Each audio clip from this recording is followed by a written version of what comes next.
Jadi ketika kita meninggal, ada 3 jurusan. Tubuh ke tanah, nafs masuk alam barzakh, ruh kalau tahunya peta jalan kepada Allah, ketikanya di dunia, makanya akan mencari jalan ke situ.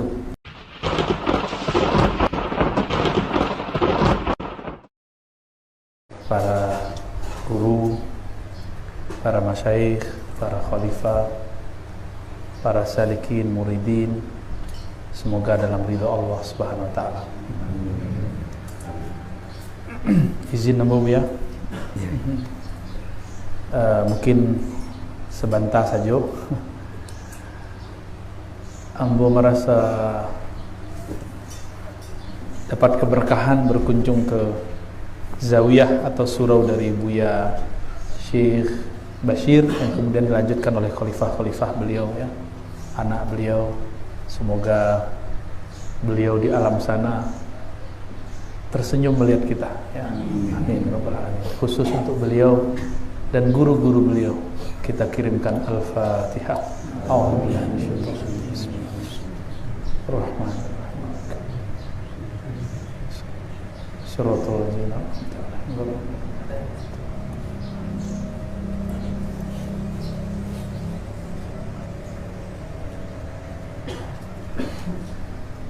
Arwah itu kalau masuk ke alam barzakh itu bukan berarti persoalan selesai.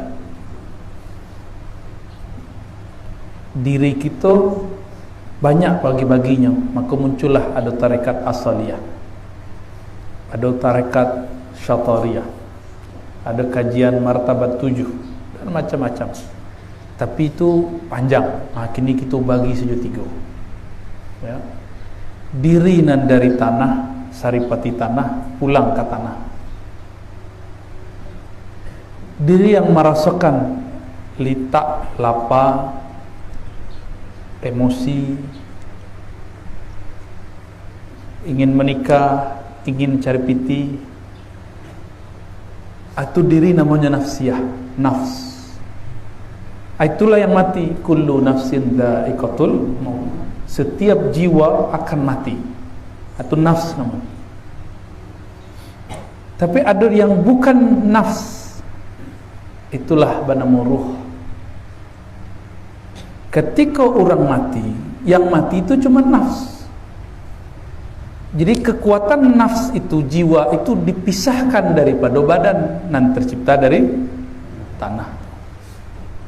Maka tak pulang badan kepada tanah, walaupun dia meninggal di laut, dia meninggal di pesawat. Semoga kita meninggal dalam waktu yang enak ya.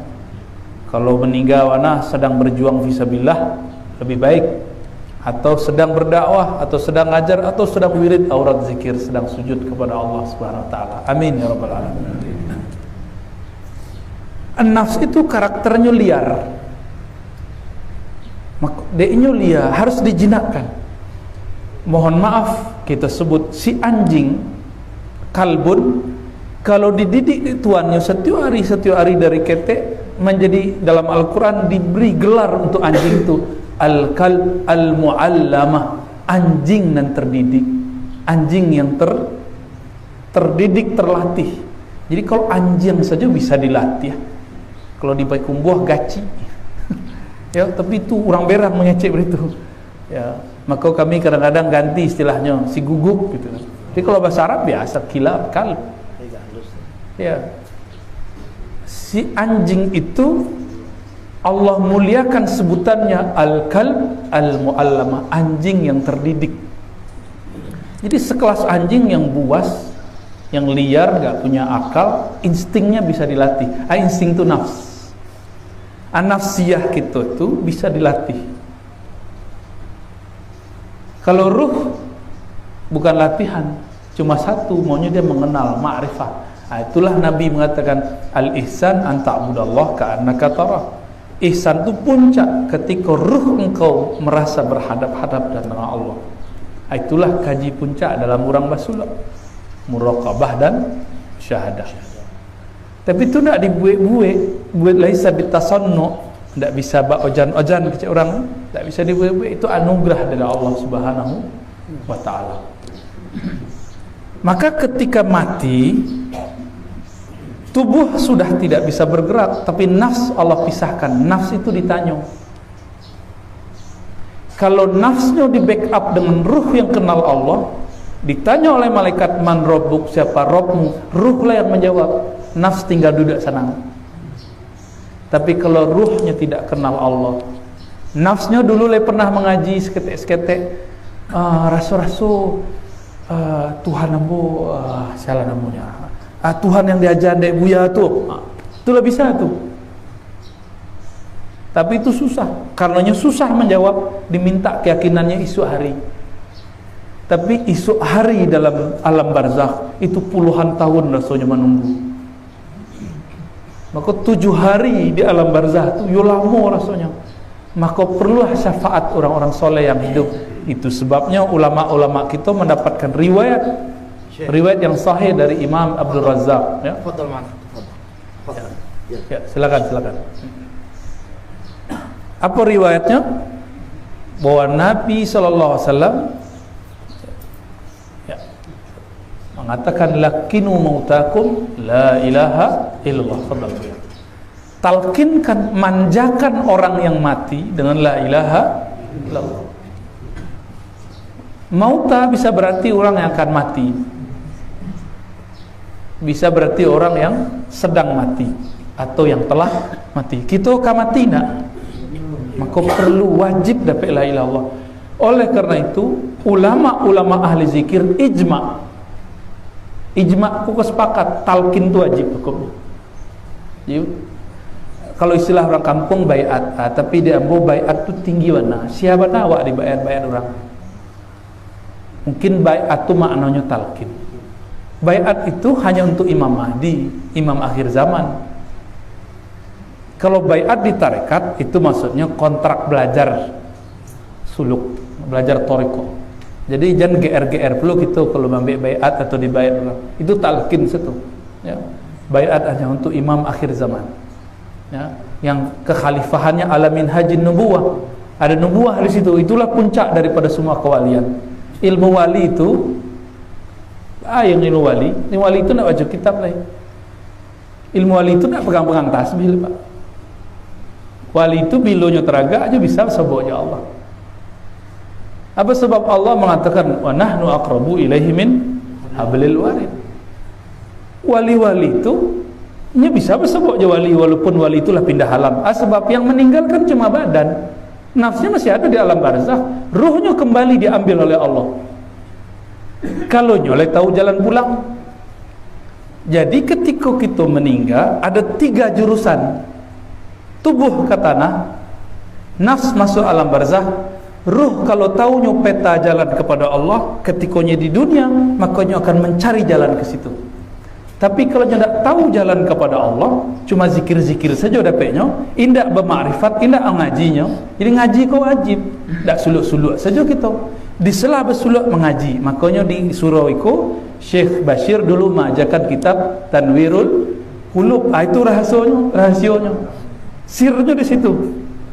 Jadi murid itu nafsiahnya terdidik, akalnya tercerahkan, ruhnya termakrifatkan, sehingga kalau pulanglah tahu jalan pulang surat. Kalau zikir-zikir saja, anak terpaksa menumpang dulu, tunggu dulu syafaat orang mentalkin nanti. Kalau tidak ada yang membantunya. Maka Bapak Ibu yang makan Allah, kita gabungkanlah 3 ilmu itu. Badan ya sujud, maka setinggi-tinggi kaji kita yang masih sembahyang enak. Kalau sembahyang nak, ya tinggi kejiwa nak, tinggi mana kejiwa tetap sembahyang. Hebat mana makrifat awak, lam merasa Allah tu dalam diri, alun tu leh. Ada je makrifat dia tu leh. Kalau Allah dalam diri, keteklah Allah tu. Awak diri awak keteknya. Kecuali awak kenal diri yang sebenar diri. Allah dalam diri itu bukan berarti Allah dalam diri awak. Tak ada Allah dalam diri awak tu. Diri kalau artinya nafs, tapi kalau diri artinya ruh, itu lain bab itu. Ya. Kalaulah kenal si ruh jalan kepada Allah, maka inyo tidak perlu susah-susah nanti mencari di alam barzakh. Maka mengaji marifatlah dari kini Bapak Ibu. Ngaji marifat dari kini. zikir dijalankan, makrifat dicari. Kalau indak sempurna makrifat di bumi, lah meninggal awak cari lo lihat. Ndak sobok dalam barzah dicari dia lah hidup. Makanya kadang-kadang beberapa majelis makrifat itu dihadiri ruh-ruh. Dalilnya dalil Isra Mi'raj. Nabi ketika sholat di tempat konflik sekarang, Masjid Al-Aqsa atau Baitul Maqdis, yang hadir orang yang mati atau hidup? Mati badannya, ruh tidak pernah mati, Pak. Ruh tidak mati. Karena ruh amrullah, min amri rabbi, amarnya Allah itu kalamnya Allah. Kalam Allah itu laisa biharfin wala sautin, qadim. Maka ruh kita itu pancaran dari Allah yang qadim. Maka ruh tidak dicipta, ruh hanya dihembus. Karena dihembus ini harus tahu jalan pulang. Jadi kalau Bapak Ibu rindu ke guru mengaji, rindu ke ma'rifat, rindu riyadhah suluh, itu sebenarnya ruhnya yang rindu tuh. Ruhnya yang rindu. Nah, beruntunglah. Rindu nak ke guru-guru kita yang pernah mengaji ya Syekh Bashir, rindu nak ke beliau. Karena beliau sudah wafat, ngaji ke murid beliau, ngaji ke anak beliau. Nah, jadi harapan kami jangan apa kata orang kampung, ange-ange ci ayam. Terjemahannya itu dokter.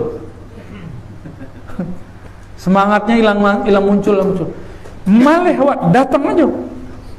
Badan kerang mama datang. Pai lalu saya kamu surau jadi sio. Sebab ketika badan tu lalu, roh kan masih hidup. Awak latih mana menyampi, awak latih nak berdagang, awak latih bekerja di kantor, datang saja. Walaupun kemudian nanti awak kalau laban niat orang lo, tidak kalau begitu coba lihat. Ya, kami itu sering, ya. Jadi kalau hari Selasa mulai maja ba'da subuh, berhenti beko jam 10 malam. Sudah tu kami mengaji ke guru kami mulai jam 12 sampai subuh. Kadang sudah subuh lanjut sampai zuhur. Dah lalu. Awak niat tu kabakaruah. Jadi ada lo cara duduk orang Sulu, cara lalu orang Sulu modus. Bentuk-bentuk oleh sedang wukuf, kiranya bakaruah. Kepala manaku, kira nak kasuok lo, nak kagida lo kasuok stay. Ya. Bapak Ibu Saudara yang dimuliakan Allah, jadi tak panjang kalam dari ambo, paling ambo majak, ayo kita ngaji makrifat balik. Kaji makrifat tu dia orang nan jahi dikeceknya zindik. Jadi barang rancak dikecek orang palsu. Padialah, karena awak nanti rancak. Maka kita tidak usah ribut-ribut dengan mereka itu. Kita ngaji saja, ngaji. Tapi kalau yang mulai terang-terangan menghantam kita nggak boleh diam. Harus siapkan senjata untuk itu. Tapi kalau ininya tidak pernah, tidak digaduhnya Surawa, mengalwa, sibuk ngurus orang itu biasanya. Ya. Nah kalau ambo memang tugasnya lain.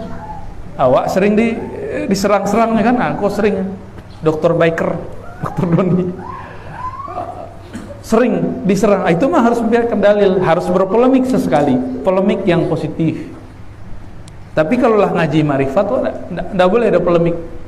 Merasa tinggi seskete batal kaji. Itu marifat bukan marifat, itu baru hakikat, tapi hakikat iblisiyah. Jadi kaji itu paling tinggi hakikat, Pak. Marifat itu harus lewat Nabi Muhammad SAW.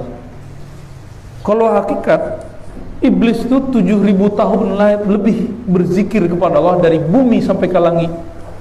Tinggi marifat hakikatnya iblis daripada Allah. Hakikat tu buahnya yakin. Makanya iblis tu, tadi kami ngobrol, iblis tu kalau berdoa mustajabnya, sebabnya yakin. Jadi kalau hitung-hitungan yakin, mungkin lebih yakin si iblis daripada para mursyid, apalagi para murid. Apa kata iblis? Rabbi anzirni ila yaumi yub'atsun. Rabb, juci namanya memanggil Allahnya dikabulkan oleh Allah. Ya Allah, Rabbku, penciptaku. Jadi iblis kok menerima Allah sebagai penciptanya. Berarti dia tahu hakikat dirinya. Tapi dia kemudian meminta fasilitas berlebih. Fasilitasnya? Anzirni, tolong tangguhkan aku sampai ke mati, sampai kiamat. Untuk bi'izzatika, diambilnya nama ucap lain. Dalam artinya dua isim Allah.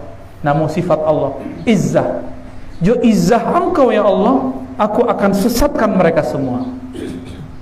Jadi iblis tu meminta kepada Allah janamu, maka dukun-dukun kini ketika berdoa tetap mantranya tu menyebut nama Allah. Bakun fayakun jo. Tinggal nantinya lay bertauhid, laynya kemudian bersyariat, berarti nyo sahih. Kalau enggak ya turunan iblis. Jadi jangan adu kaji lah, Wak, ya. Seberapa tinggi kita. Jadi enggak usah kirim-kirim naik galang-galang ke orang, perlu balik beko. Ya. Enggak usah pelet-pelet orang, pengasih orang, habis Wak beko. Semua yang kita lakukan berbalik. May ya'mal khairan ya khairah, fa may ya'mal khairan ya. Orang yang beramal yang khair pastinya yarah, inya akan melihat, akan langsung terima kontan. Kalau syarran yarah kontan jo. Coba salah Pak, pernah dulu melet orang nanti anak kan naik. Kena orang rumah kan naik. Pernah ngirim galang-galang orang mati kena sihir nanti, mat'unan mas'uran.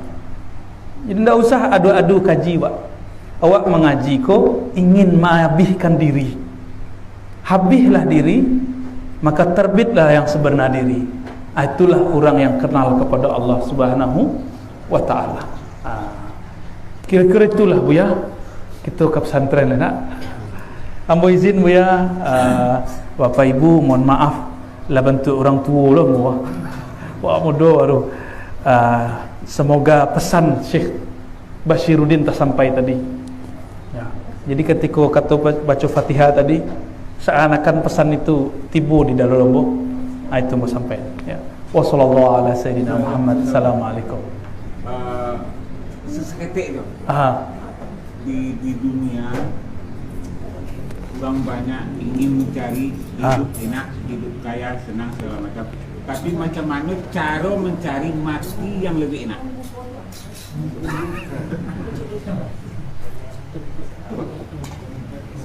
Bakawan jangan mematiin awak.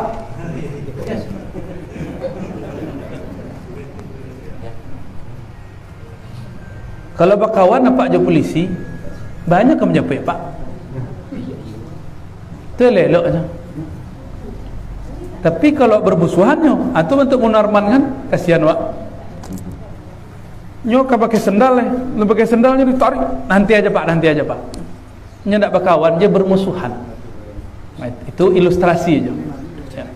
Kalau berkawan dipanggil elok, disurati elok ya kan, tapi dia mau pro kepada ISIS, merusak FPI yang tadinya aswaja al-sunnah, rusak sama orang tu. Bermusuhannya dengan orang yang mengurus negara itu. Kita boleh tidak suka dengan satu pemimpin, tapi tidak boleh kita kemudian bugot. Ya, kritik saja, sepakat tak? Tapi berontak haram Pak. Tidak ada ahli sunnah yang berontak, tidak ada. Sama.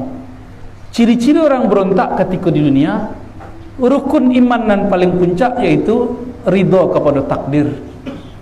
Lai ridho je corona kini nak. Lai ridho aja hidup gini. Susah sanang, sakit sehat, le ridho nak.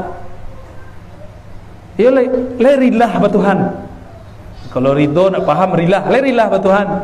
Lah terima ba Tuhan. Pasti nak ngeluh. Maka mulai hari kini kalau ada jamaah aku mengeluh, orang tu ndak ridho je Allah. Maka berkatalah Imam Abdul Hasan Shazili yang punya Hizib Bahar tu amalan Syekh Bashir. Di hizibnya nama Hizbul Bar atau Hizbul Kabir. Falwailu summal wailu summal wail, 3 kali jilaku. Orang nan percaya kepada Allah wala yarda billah. Ya, orang tak percaya, orang percaya kepada Allah tapi tak ridhonya kepada Allah. Kalau orang kafir, nya nak kenal Allah, wajarnya tak ridho. Jadi Allah tu mengeluh-ngeluh je lain. Apa payah duit ya? Payah je dulu sebelum corona payah, kini payah. Tu bila nak payah? Mati selanak. Jadi kenali berkawanlah dengan mencabut nyawa tu. Hakikat yang mencabut nyawa kan Allah, bukan malaikat maut tu. Malaikat maut tu dah pesim dari Allah. Kalau datang malaikat maut kan satu hari sejangkanya jawab. Satu hari maka lah beban Pak tu lah dakiknya tu Pak. Sama jambu lah beban tu. Lah dakiknya. Satu hari je macam lewat. ditutupnya matanya, ditiupnya nafasnya, disitulah kemudian hilang awak. Kalau bakawan awak je beliau, nampak adanya nama Allah di dalam, beraninya nak mengadunya kau punya nama. Ya Allah, engkau yang punya nama engkau bersemi dalam kalbu hamba engkau. Ba'anya kemudian, maka Allah dengan latifnya, dengan kelembutannya Allah Ta'ala, Allah kirimkan cahaya kelatifan kelembutannya kepada malaikat maut. Jaitulah yang mencabut. Apa kata Allah? Hai malaikat maut, ambillah nyawa hambaku kekasihku dengan selembut-lembutnya. Jangan pernah sakitinya satu helai pun, satu jengkal pun. Itulah kira-kira. Maka bersamalah dengan namanya, sebutlah lafaz yang paling disukainya, la ilaha illallah, di lidah Allah, Allah di dalam, mengenal dan punya nama di dalam ruh. Itulah pengenal. Semoga kita sadonya yang hadir, Allah izinkan hidup dengan kalimah la ilaha illallah, memaknai lafaz Allah, mengenal dan punya nama Allah, meninggal dengan lafaz la ilaha illallah Muhammadur Rasulullah SAW. Al-Fatihah.